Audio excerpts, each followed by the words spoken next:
السلام علیکم بھائی صاحب، کیسے ہیں؟ خیریت سے ہیں؟ وعلیکم السلام. اس کے بعد اللہ یار صاحب جیلم والے الحمدللہ. بھائی کو لیں گے. جیلم والے بھائی اس کے بعد. ٹھیک ہے بھائی، السلام علیکم. بات کریں بھائی صاحب. کیا نام ہے بھائی آپ کا؟ وعلیکم السلام. راجہ داد محمد نام ہے. اللہ یار صاحب کیسے ہیں راجہ بھائی. راجہ صاحب، اللہ آپ کو عزت دے. کس شہر سے ہیں آپ راجہ صاحب؟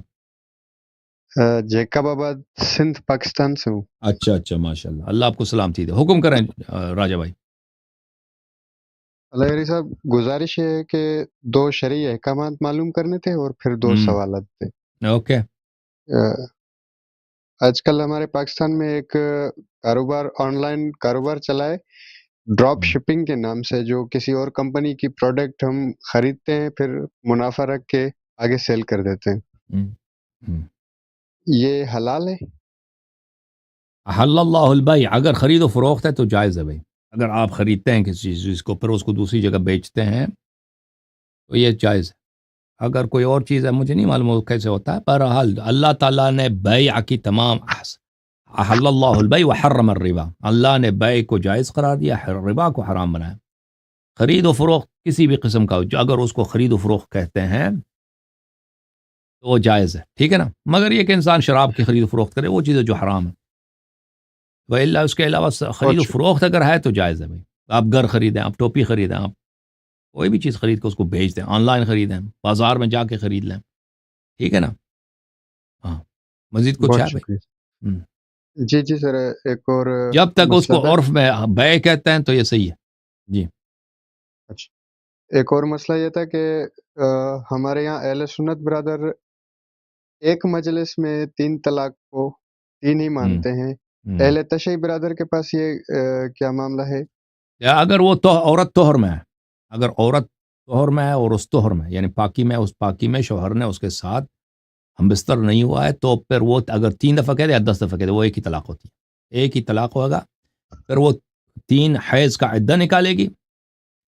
تین تین تین حیض یعنی تیسری دفعہ جب حیض ہو گئی تو اس کا عدہ ختم ہے. تو 3 حیض میں چاہے اس نے 10 دفعہ بھی طلاق کہا ہو نا تو وہ رجوع کر سکتا ہے. اور جب تیسری دفعہ اس نے حیض خون نے دم دیکھا نا، ابھی مثلا ابھی پاک ہے، اس نے طلاق دے دی، پھر حائض ہو گئی، پھر پاک ہو گئی، پھر حائض ہو گئی، پھر پاک ہو گئی. تیسری دفعہ جب حائض ہو گئی، جو ہی اس نے خون دیکھ لیا اسی وقت عدہ سے ختم ہے. اور اس وقت جو ہے وہ رجوع نہیں کر سکتا. پھر وہ کیا خاصگاری کر سکتا ہے. خاصگاری سمجھتے ہیں نا. پھر کیا جا جی کے جی کہہ سکتا ہے کہ بھائی میرے سے شادی کر لو. وہ پھر عورت کی مرضی ہے، قبول کر لے یا کہہ دے کہ تیرا شکل مجھے نہیں پسند، اچھا ہوا کہ طلاق مل گیا، میں جا کے دوسرے سے شادی کر لیتی ہوں، تو اس کی مرضی پر. لیکن تیسری دفعہ خون دیکھنے سے پہلے اگر وہ رجوع کرے تو پھر رجوع ہے، پھر اس کی وہ ہے، نکاح کی ضرورت ہی نہیں ہے، ٹھیک ہے نا. تو یہ ایک دفعہ ہوتی ہے، 3 دفعہ نہیں ہوتی. وہ چاہے 10 مرتبہ کہہ دے طلاق تھا، اس سے فرق نہیں پڑتا. لیکن اگر وہ یہ ہے کہ عورت جو ہے کیا کہے، عورت طہر میں نہیں ہے تو ایک دفعہ طلاق، 2 دفعہ اس طلاق ہوتی نہیں اس کو. وہ طلاق کے لیے شرط یہ ہے کہ وہ طہر میں ہو. اوکے، مزید بولیں. جی سر، اب سوالات تھے کہ سورہ الانعام کی آیت نمبر 159 میں اللہ رب العزت نے آقائے دو جہاں صلی اللہ علیہ وسلم کو مخاطب ہوتے ہوئے فرمائے کہ اے محمد، ان لوگوں سے آپ کی کوئی وابستگی نہیں ہے جو اپنے دین میں گروہ بناتے ہیں، جسے میں اپنے فہم سے فرقہ واریت سمجھتا ہوں. تو اس کا ذرا خلاصہ کر دیجیے. تو اس کا مطلب یہ ہے، یہ اس سے مراد یہود ہیں. ان الذین اصل میں اہل بیت علیہ السلام کا یہ ہے ان الذین فارقوا دین، یہ اہل بیت علیہ السلام کے قرات میں ان الذین فارقوا دینهم وکانوا شیعا، جو لوگ اپنے دین سے دور ہو گئے، دین ہی انہوں نے چھوڑ دی اور مختلف گروہ بن گئے.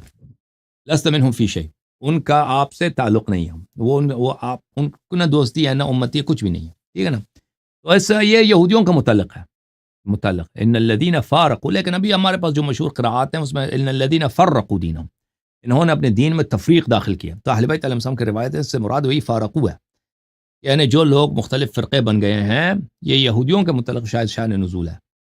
اچھا، اب مجھے یاد نہیں پڑتا اس اہل بیت علیہ السلام کے احادیث میں، ہو سکتا ہے اس امت کے متعلق بھی ہو، یعنی جو روایات جو آیات ان کے متعلق ہے وہ اکثر اس امت پہ بھی اطلاق ہوتی ہے، کیونکہ یہ امت بھی انہی کے نقش قدم پہ چلے گا. تو جو فرقے بنے وہ حقیقت میں دین سے نکل چکے ہیں، کیونکہ دین ایک ہی ہے. وہ کوئی بدعت ہے نا، کوئی ایک فرقہ جب بنتا ہے کیا ہوتا ہے؟ فرقہ جب بنتا ہے اس کا مطلب ہی یہ کہ اس نے کوئی نئی بات اس میں آ گئی ہے جو دوسروں سے مختلف ہو گئی ہے. جو فرقے بنے ہیں انہوں نے حق کو چھوڑا ہوا ہے، تو یہ دین سے انہوں نے مفارقت اختیار کی ہے، حقیقی دین سے. اوکے. جی سر، معذرت کے ساتھ اس میں سر پھر یہ تو آتا ہے کہ اہل تشیع برادر میں بھی بہت سارے گروہ بن چکے ہیں دور بالکل حاضر بالکل. میں. سب شیعہ اہل نجات نہیں ہیں، صرف وہی شیعہ اہل نجات ہیں جو 12 امام علیہ السلام کے کلام اور ان کے نقش قدم پہ چلتے ہیں. وَإِلَّا شیعوں کے بہت سارے عقائد ہیں. شیعہ جو ہے نا، میں تو یہی کہتا ہوں شیعوں کیا کمی، یہ تو بھائی نام کی شیعہ ہیں. وَإِلَّا شیعوں میں بدعات کی کوئی کمی نہیں. شیعہ علماء، شیعہ مراجع سے لے کر شیعہ ذاکرین تک بدعات ہی بدعات آپ کو ملیں گے. اچھا سر، یہ سورہ حج کی آیت نمبر 78 میں اللہ رب العزت فرماتے ہیں کہ آپ کا نام آپ کے جد ابراہیم نے مسلم رکھا تھا اور ہم اس کتاب میں آپ کو اسی نام سے انڈورس کرتے ہیں، یہ نام ہم انڈورس کرتے ہیں، مطلب کہ یہی نام رکھتے ہیں. تو وَسَمَّاكُمْ کچھ مُسْلِمِينَ. اہل تشیع جی سے دوست ہیں کہ وہ کہتے ہیں کہ مسلم سے جو ہے کہ مومن لفظ افضلیت رکھتا ہے. تو یہ تو روایات میں ہے نا، احادیث میں، قرآن مجید میں. وقالت الاعراب آمنا قل لم تؤمنوا ولما يدخل الاسلام في قلوبكم بل قولوا اسلمنا. یہ قرآن کے کس سورہ میں آپ کو بتا دیتا ہوں کہ اعراب آ کے، جو بدوی عراب ہوتا ہے نا، یہ سورہ مبارکہ حجرات میں آیہ نمبر 14. آمنا، عرب کہتے ہیں کہ ہم ایمان لائیں. ان سے کہہ دے کہ لم تؤمنوا، آپ کی ایمان نہیں ہے.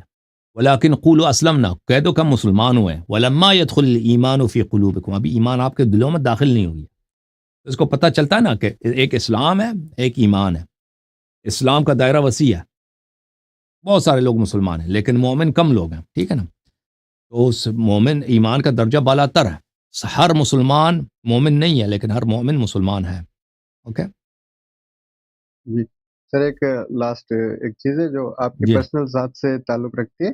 جی آپ کے ویڈیوز بہت سنے ہیں میں نے، تو آپ کا ایک لفظ میرے زبان پہ چڑھ گیا ہے، تو دوست اس کے متعلق مجھ سے سوال کرتے ہیں. آپ ہم، جب کسی کنفیوژن میں آ جاتے ہیں، کوئی چیز آپ کو ریمائنڈ نہیں رہتی، تو آپ ایک لفظ استعمال کرتے ہیں، بالے. تو ہم. یہ مجھ اس سے کا مطلب ہے اٹیچ ہوئی ہے. جی ہاں، جی ہاں. اس کا مطلب ہے جی ہاں. جی جی اس کا اچھا، مطلب ہے جی، جیسے اردو میں کہتے ہیں جی، انگلش میں کہتے ہیں یس. یس یس، اس طرح جی ہاں. اس کا عربی کا زبان کا لفظ ہے، ٹھیک ہے نا. بہت ہاں. بہت تھینک یو. شکریہ. اللہ بہت آپ کو عزت، اللہ آپ کو شکریہ. سلام. بہت مہربانی ہاں. میرے بھائی.